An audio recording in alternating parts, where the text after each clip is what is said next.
Chapter 13. I don't see Charming, I said, peeking through the bush we were huddled behind. Muffin, get down. We don't want them to know we're here. Frankie ordered. I thought I was here to put my talent to good use, not hide behind a bush. You will. It's a surprise. We don't need to hide for the surprise. Muffin tisked. The remodeling unveiling will shock them.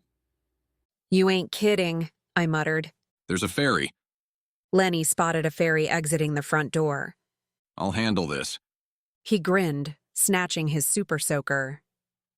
How is a super soaker going to keep the fairies away? I asked.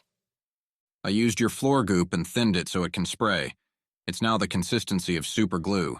Once it flies, it sticks like the original goop. I winced. Don't spray it on their skin.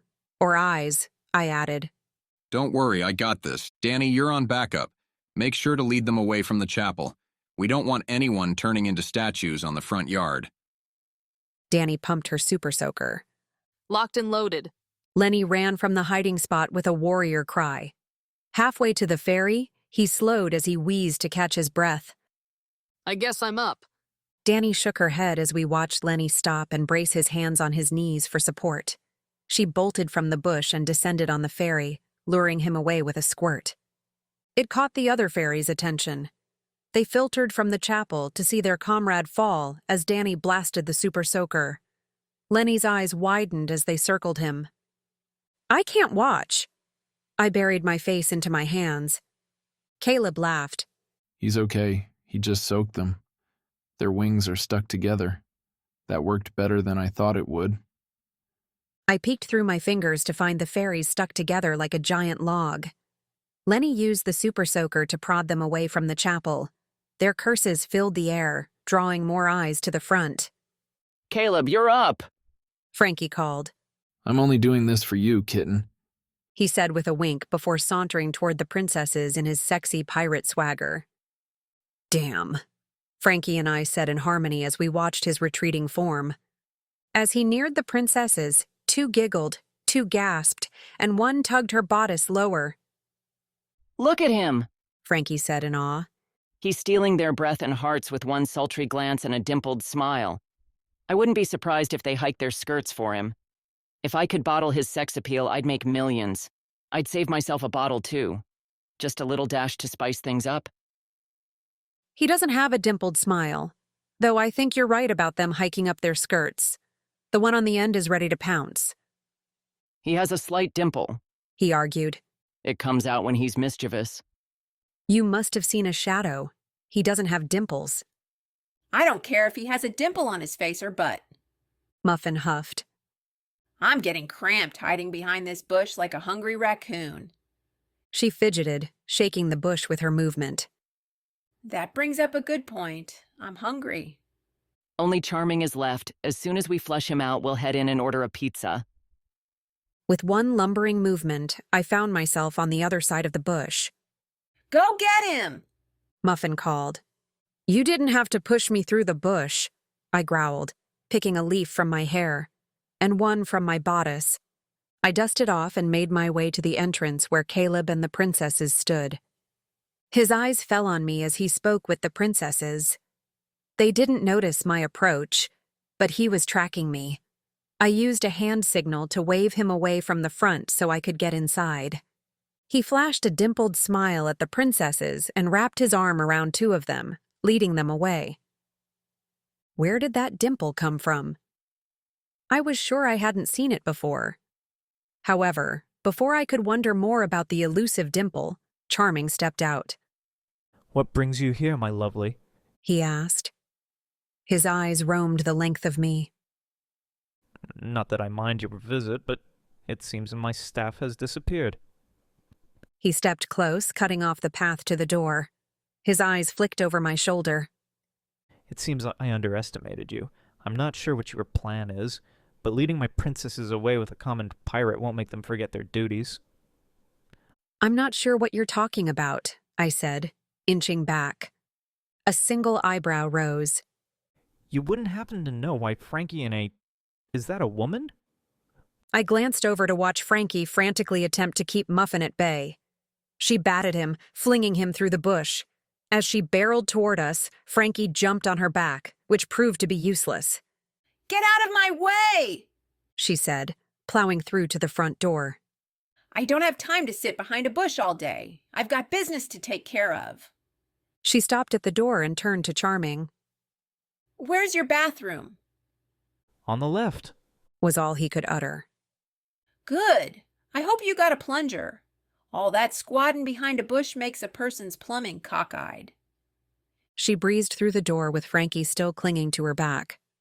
Charming's composure slipped. He no longer wore his veneered smile. His eyes were assessing. What's going on? He asked, turning his piercing gaze to me.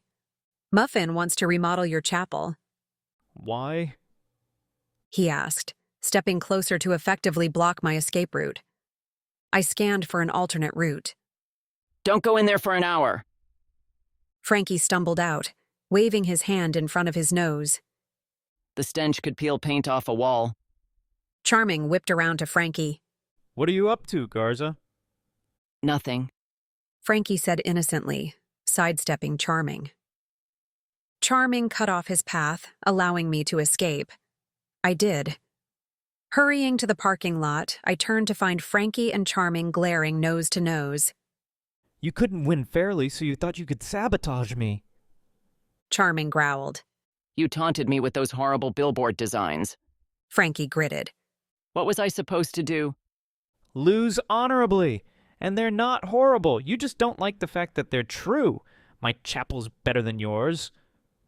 Charming poked Frankie's chest. My staff is better than yours. Poke.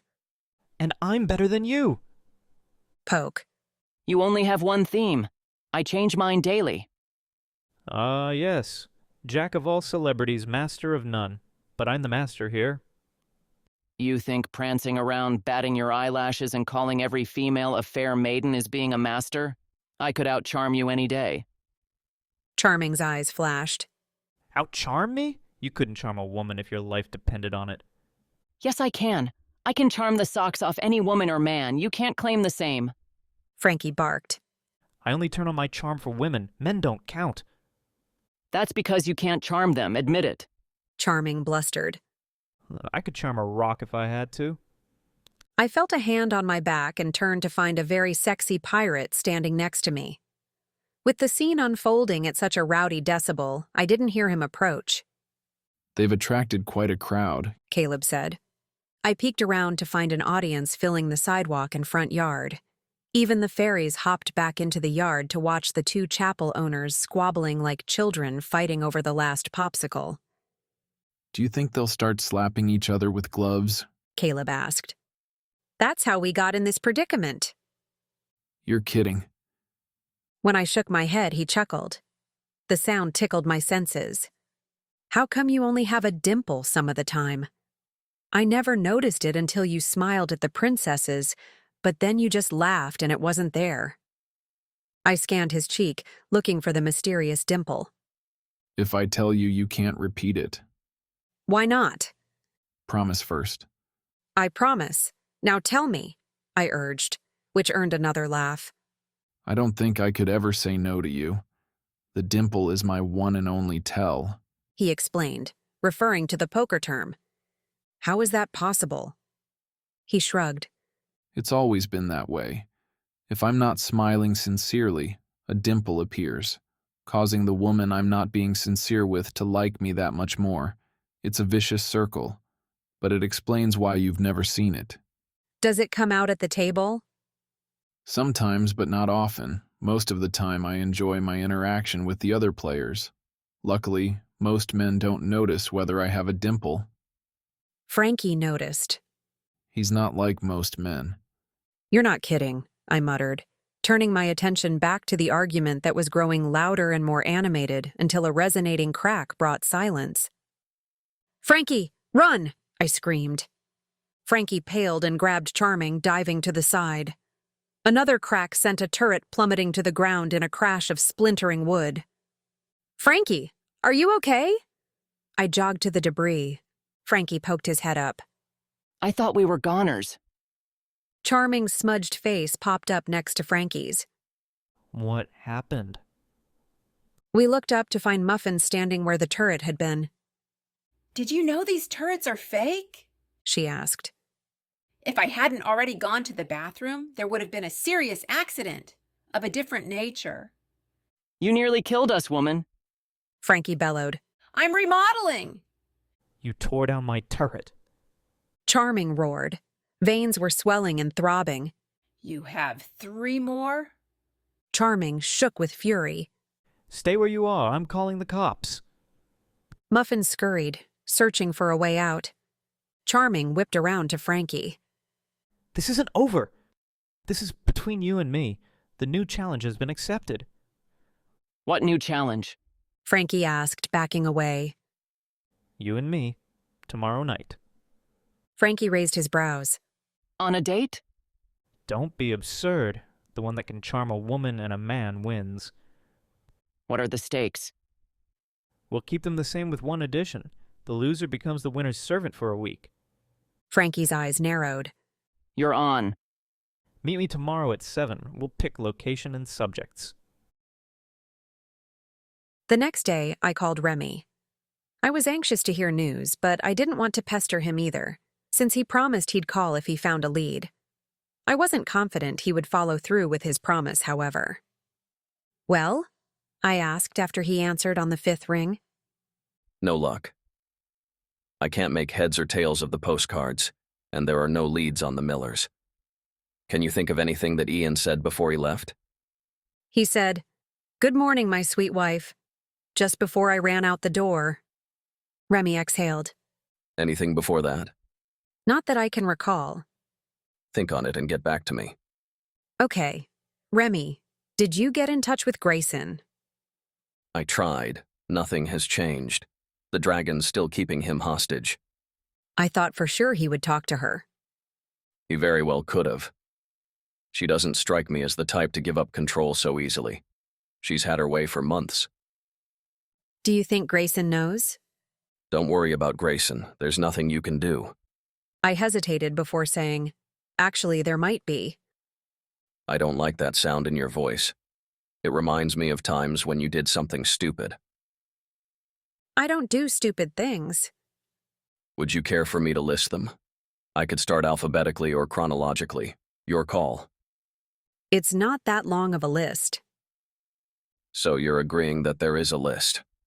I could hear him smirking on the other end. I didn't agree to anything. Are you going to listen to my suggestion or not? He groaned. I know I'm going to regret this. Lay it on me. It's simple. We call the one person we can get a hold of, the one person who has the clout to get through to Grayson. I always assumed you had enough clout, as you say. Well, we were both wrong on that point. Who is this person who has so much power? Mrs. Miller. Remy paused for so long I had to look at my phone to see if we were still connected. Damn. He finally said, "It's a good plan, right?" Hell no. You can't call a grown man's mama on him. Got some mama issues? No, but that's some cold, underhanded shit we're talking about. You don't call the mama when you're in the schoolyard, and you definitely don't call when you're an adult.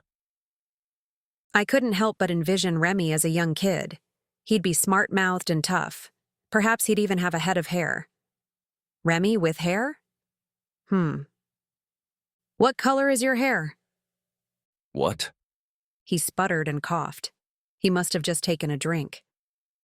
I had a vision of you as a troubled youth. Did you shave your head then, or did you actually have hair? Jet, you should thank your lucky stars you aren't in front of me right now. He growled. Can we stick to the topic, please? You aren't calling Grayson's mom. You aren't going to call me unless it's important. And I have brown hair. Dark or light brown? I asked just to needle him. I heard half a curse before silence. He cut me off. I pocketed my phone. I don't agree with Remy, I thought, as I paced my beautiful wood floors in my peaceful apartment. I wonder where Muffin is. She didn't return last night to steal my bed. Maybe Charming's threat to call the police scared her off. I grinned. I still couldn't believe how my floors turned out. I'm almost thankful Muffin destroyed them. Besides looking hot while shirtless and performing manual labor, Caleb did a killer job. I allowed a moment of eye candy reflection. What do I do? This isn't a simple schoolyard squabble. There are 3 people missing and a stolen necklace. Postcards were sent in hopes I could help or find someone to help. Without understanding the postcards, my only option is involving others. Do I call Grayson? Do I have any other options besides calling or walking away? I'll give him one last chance, I thought as I dug into my pocket to retrieve my cell phone. I took a deep breath and pressed Grayson's number.